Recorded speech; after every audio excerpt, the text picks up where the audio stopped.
Have you ever walked into a room and felt totally outnumbered? Maybe it seemed like everyone else was speaking a foreign language. That feeling of uncertainty and even dread is so common for parents walking into their first IEP meeting. If that's you, you're in the right place. When my daughter Emily was first entering the public school system, she was coming out of the early intervention program. So we had a little bit easy because I knew some of the people that were sitting at the table at that first IEP meeting. I didn't understand what was being said. I took everything at face value and I just sat and listened. I had no idea what to ask, what to say, what it all meant. I was just going with the flow. However, we moved to different states twice after she started in the process. And before she was into second grade, we were already in the third state that she was in. So I remember, even though I had been through the process before, going into a new state and a new school district was just as intimidating as that very first meeting when she was 2 years old, not even 3 years old yet. And then when my son came along and needed to get into the system, I had a lot of experience, but it still took me time before I really felt comfortable with understanding what to expect and what my role was as a parent at the IEP table. In fact, for my son, we were told no twice before he was approved for special education. And that was after we went into private testing to bring that information back to the school before they agreed with us that yes, he did need support. So I understand how intimidating it can be no matter what you're coming in from or what your experience may be. So this video is for you if you're going into that first IEP meeting or you're still not comfortable going in. I want to try to help alleviate some of those concerns for you and help you know what to expect. Welcome to the Water Prairie Chronicles, a podcast for parents of children with disabilities. I'm your host, Tonya Wallum, and I'm glad you're here today. So let's take the mystery and the anxiety out of the IEP meeting. This episode is your roadmap, so you can walk in feeling prepared, knowledgeable, and confident, not panicked. Go ahead and grab something to take notes with. You'll want to jot down the team members and what you should take with you to the meeting. So let's start by talking about who's at the table. Who's on the team, the IEP team itself. The number of people in the room can be a little bit intimidating. So let's break down who they are. The IEP team is a key group of people who are all going to play a role in putting that program together for your child. So here are some of the people that will be at the meeting. First of all, you're there. You're the parent. You know your child the best, and it is crucial that you are at this meeting. The special education teacher is another person that will be there. This person will be your main point of contact with the plan and any accommodations. Then you're going to have a general education teacher. This person will make sure that the plan works in the general classroom. Then you're going to have an LEA representative. LEA stands for Local Education Agency. This is someone that will be an administrator who can commit the resources that are needed to put the program together. Then you'll have an evaluation interpreter, and this person there's different roles that they could be coming from, but this is someone who is equipped with being able to explain the testing data and what it means for your child. So this is a key person for you to be able to ask questions of during the meeting. Now, you might see other people there too. So you may have a school psychologist there. There might be a speech and language pathologist, an occupational therapist. There may be a support person that you invite to take with you. It could be a friend or an IEP coach. And the school may have other people in there as well. So here's a question for you. Have you ever felt lost in a meeting where there are a lot of professionals around you? And comment below, what's your biggest worry about your first IEP meeting? Now let's talk about the paperwork and the preparation. So preparation is going to be your superpower here. You want to do a few things before the first meeting. So first of all, you want to get a review draft of the IEP.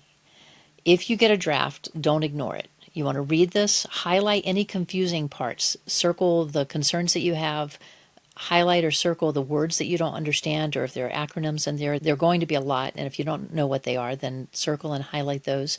This is your preview. Don't wait until the meeting. This is going to give you a chance to know, what do I understand already and what are my questions or concerns? The second thing is you want to write what's called a parent input statement. As an IEP coach, this is something that I help my clients with all the time. So it's an easy thing to put together, but it can be a little bit overwhelming if you don't have an idea of what to put in. So you want to put this together because this is your voice put into writing. And you want to include the strengths for your child. What does your child do well? You want to have concerns and needs. These are your concerns and needs. So what challenges do you see at home and at school? And you want to have your vision in there. What do you hope that your child's going to be able to do in a year, in 5 years, after graduation? Put all of this in writing. Now, the third thing is what you want to bring with you. You want to bring a binder with any documents that you have. I would recommend that you have a 3-ring binder that you've already started. If not yet, go and get one today and get this going. Put copies of any medical paperwork that you have that shows what the child's need is, what the diagnosis is. If you've worked with therapists, you can keep your sheets in there, how they give you your updates. If you're coming out of early intervention, you may have some of the reports that they've given you of what was happening and what the therapy was. You can file these in there so you always have access to them. And then you want to also bring a list of questions. When you went through the IEP and you highlighted it, jot down what those questions are. And you'll need a pen and a notepad or some blank paper of some sort so that you have a place to write your concerns, or you can write what you're learning as you go. And then that draft IEP that they gave you with the notes, make sure that that's in the binder as well. Take all of that with you. Now, another thing you can do to prepare is mental preparation. You want to take a few deep breaths before you walk into that room. Remember, you're going to be there because you love your child. And this is a collaboration. It's not a confrontation. So you're going in to be part of this team. And as we said, you are that crucial member coming in who knows your child, and you're going to see the bigger picture.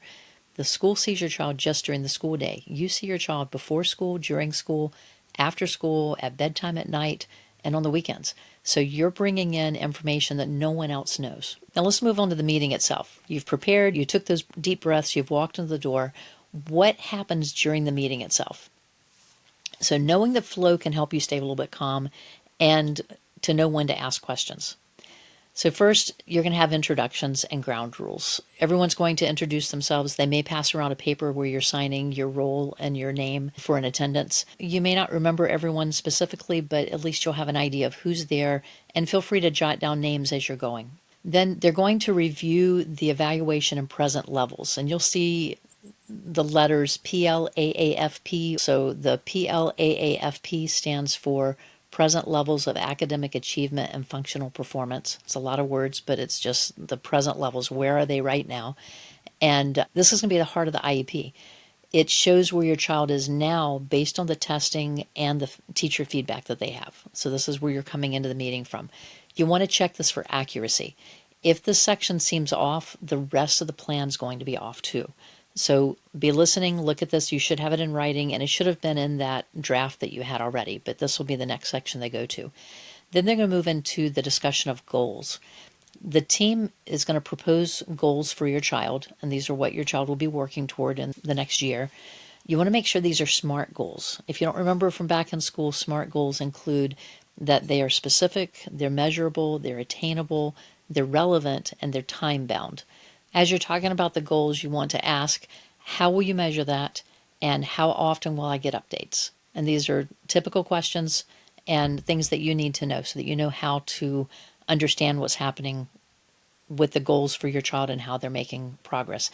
Typically, you're going to be updated whenever report cards go out, but each school is different in how they do this. The next part is going to be the services and placement. So you have the goals that you've set up, but how are you going to get to those goals? So the service that's being provided and where your child's going to be for those services is what the next part is. This will cover how much time your child's going to spend in special education versus general education. So being in a separate setting outside of the regular classroom or in the regular classroom. And when their services, we're talking about maybe speech, occupational therapy, it could be orientation and mobility if your child is visually impaired, or a teacher for the visually impaired. They're different professionals who will be coming in and out to work with your child depending on what your child's needs and goals are. And these services need to match the goal. Then the next section that I want to talk about is speaking up and taking notes. It's okay to pause things. As you're going through, you're going to get a lot of information at this first meeting because this is where they're bringing all the data, all the testing in, and this is all new for you. So feel free to take a pause and say, if they say FBA, it's like, what does that mean? If you hear LRE, BIP, there are a lot of different acronyms that you're going to hear, and you may not be familiar with these. So stop and just say, I'm not sure what this is. Can you tell me? They're not going to mind you doing that. So make sure that you understand and feel free to ask for a definition. You want to take notes. If you need to, ask for a 5-minute break. If you're getting overwhelmed or it's too much to take in, ask, can we take a short break? It's going to be okay. So feel free to just, pause if you need to, and then come back to it. And then the last part is the signature. And in most states, your signature just means that you attended the meeting. And it's not saying that you agree with anything. Feel free to ask what the signature means if you're not sure, since this is your first meeting. But typically, signature means attendance only. And if you're unsure, you can ask for more time and indicate that you only want to consent to certain sections, that type of thing. But you do want to sign it showing attendance because you want to prove that you were there. You want it to be on record that you were at the meeting. The meeting is over. What do you do now? So even though the meeting's over, your advocacy is just beginning, really, because now you have the guide of what you know the school has agreed to. You want to be part of where we're going moving forward now. So first, I would follow up. You should receive a final copy of the IEP within a few days or weeks. Sometimes you may get a draft copy of it right out of the meeting, but the final one they should have for you later because they have to go through the authorization process. And I typically would get mine for my kids within the first 2 days afterwards. It would be an envelope that would either come home with one of the kids, or if I was at the school, they would hand it to me. Double check that all the changes and agreements that you covered in the meeting are included on the final copy. And the members of the team want this to be right, so it's not a problem for you to point out if something was written or represented wrong. Don't hesitate to reach out if you spot a mistake. If you disagree, if you leave the meeting and you feel uneasy about this or you're unhappy with the outcome, you do have some options. One of the things that you can do is you can request another meeting. If you need more information or if you want to talk about this more with the team because you're just not comfortable with how it turned out, you could ask for another meeting. You could write a detailed letter about your concerns and send that to the team. And then you could also use the state's dispute resolution process, which often starts with mediation. I highly recommend that you work through other options first. And the first one would be to talk to your special education teacher because they're going to be your point of contact. And they probably will have some good advice for you of what to do or maybe to understand better why a certain decision was made. But ask your questions, work with them, write your letters, work with the school, and leave mediation as your last resort. Now, you want to keep records. We talked about that binder. I want to make sure that you understand that you want to keep this as an ongoing record of what's happening. So you're wanting to keep all of the documents, the notes, the emails in your binder. Every time you write the school, print out a copy of that email and the response so you have a paper trail of what's happening. You want to stay connected. Check in with the teachers and the service providers regularly. Send them notes of encouragement. If your child comes home and talks about something they really enjoyed, send that to them. Keep that relationship as a positive one so that you're working together, and find ways that you can support them. It's going to help your child if they're working on one task with their therapist once a week and you know what it is and can support that at home by working with them too. So you're working at this collaboratively. It's not just a meeting, it's the whole plan that's surrounding your child. You want to be part of this plan. And you want to ask for updates on your child's progress. Don't wait until the next annual meeting to address concerns. Stay involved, stay communicating with it. Now, this first meeting can seem overwhelming, but remember that you're not the only one who's been through this. You're going to revisit and revise it as your child's growing. You're not locked into anything forever. This first meeting that's all it is. It's the first meeting. You're moving forward from here. And you're going to come out of this meeting, and in 6 months, you might feel that there needs to be a tweak or a change. Stay in touch with your child's team, with your child's school. This is just the first step on a journey that's going to last a lifetime. And you're taking it to make sure that your child gets what they need to thrive. You are your child's best advocate. I can't say that enough times. You get to know them better than anyone else that will ever sit around the IEP table. Before you go, I know walking into your first IEP meeting can feel overwhelming. Trust me, I've been there. That's why I created a free IEP meeting checklist with the 15 most important questions you should ask. This is the same checklist I wish I'd had during our early meetings. You can grab it completely free at waterprairie.com/IEP meeting checklist. Just enter your name and email and I'll send it right to your inbox.